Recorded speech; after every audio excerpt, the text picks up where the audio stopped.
অন্নপূর্ণা যোজনায় এবার কাদের নাম থাকবে আর কারা বাদ পড়তে চলেছে সমস্তটাই জানিয়ে দিয়েছেন আমাদের শুভেন্দু অধিকারী।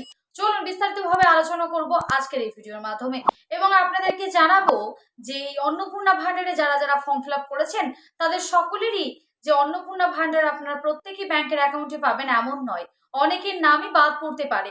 চলুন কাদের নাম বাদ পড়তে পারে এমন লিস্ট দেওয়া হয়েছে। প্রথমে বলা হয়েছে অন্নপূর্ণা যোজনায় কাদের নাম থাকবে আর কারা বাদ পড়বে। বিধায়কদের বড় সিদ্ধান্ত নির্দেশ দিয়েছেন আমাদের শুভেন্দু অধিকারী।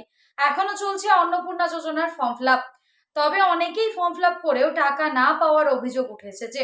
সেই সমস্ত অভিযোগ খতিয়ে দেখতে এবার বড় নির্দেশ দিয়েছেন আমাদের মুখ্যমন্ত্রী শুভেন্দু অধিকারী এবং সরকারি আধিকারিকদের পাশাপাশি বিধায়কদের দায়িত্ব দেওয়ার বার্তাও দিয়েছেন মুখ্যমন্ত্রী। তিনি আরো জানান যে কারা পাবেন এই টাকা এবং কারা বাদ পড়বেন সেটা নিয়েও স্পষ্ট জানিয়ে দিয়েছেন আমাদের শুভেন্দু অধিকারী।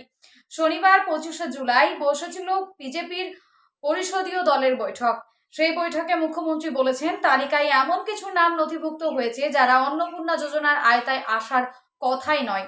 নাম বাদ প্রসঙ্গে বিধায়কদের শুভেন্দু অধিকারী জানিয়েছেন, নাম বাদ প্রসঙ্গে শুভেন্দু অধিকারী স্পষ্ট জানিয়েছেন যে পারিবারিক আয় 1 লক্ষ টাকার বেশি এইরকম অনেক ব্যক্তি এই তালিকায় এসে বসেছেন এবং তাদের যুক্ত করা হয়েছে। আবার যাদের পাওয়ার কথা সেই রকম অনেক নাম বাদ চলে গেছে। শুধুমাত্র আধিকারিকদের ওপর ভরসা করলেই হবে না, বিধায়কদের আরো জনসংযোগ বাড়াতে হবে। এই বার্তা দেওয়ার পাশাপাশি মুখ্যমন্ত্রী জানিয়েছেন, বিধায়ক নির্দেশ দিয়েছেন কাদের নাম বাদ যাবে এবং কাদের নাম যুক্ত থাকবে সেটা তালিকা তৈরি করতে হবে। মুখ্যমন্ত্রী জানিয়েছেন আমাদের দলের বিধায়কদের বড় ভূমিকা নিতে হবে, যাতে বৈধ প্রাপকদের শুধু অন্নপূর্ণা যোজনার টাকা পান সেদিকেই লক্ষ্য রাখতে হবে এবং অন্নপূর্ণা যোজনার প্রকল্প নিয়ে আগেই শুভেন্দু অধিকারী বলেছেন খেয়াল রাখা হবে যাতে একজনও যোগ্য প্রাপক বাদ না যান, আবার কোনো অযোগ্য মহিলা এই প্রকল্পের সুবিধা অন্যায়ভাবে না পায়।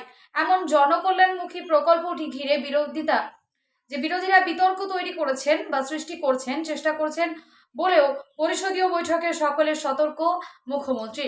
আপনারা সমস্তটাই জানতে পারলেন যে এমন বেশ কিছু ব্যক্তি যারা এই আবেদন জানিয়েছেন অন্নপূর্ণা যোজনায়, তারা কিন্তু এই আয়তায় আসার কথাই নয়, অর্থাৎ তাদের পারিবারিক আয় প্রায় 1 লক্ষ টাকার পার হয়ে গেছে বা 1 লক্ষ টাকা। এমন যারা ব্যক্তি রয়েছে তারা অন্নপূর্ণা যোজনা থেকে বাদ যাবেন। আবার অনেক ক্ষেত্রে দেখা গিয়েছে যারা অন্নপূর্ণা যোজনায় ফর্ম ফিল আপ করেছেন তারপরেও অনেক বৈধ যারা এই আয়তায় আসতে পারেন সেসব বৈধ ব্যক্তিদের নাম কিন্তু বাদ পড়েছে। সেই ক্ষেত্রে তাদের নাম অবশ্যই আবার নতুনভাবে ভেরিফাই করে আনা হবে এবং যারা 1 লক্ষ টাকার পারিবারিক আয় রয়েছে তাদেরকে কিন্তু এই লিস্ট থেকে বাদ পড়বে। সমস্তটাই বুঝতে পারলেন কি কি জানানো হয়েছিল আমাদের শুভেন্দু অধিকারীর তরফ থেকে। যদি কারো কোনো রকম কোনো প্রশ্ন থাকে বা কিছু জিজ্ঞাসা করার থাকে অবশ্যই কমেন্ট বক্সে জানাবেন। দেখা হবে নেক্সট কোনো ভিডিওতে, ততক্ষণ সুস্থ থাকবেন, ভালো থাকবেন। আজকে এই পর্যন্তই।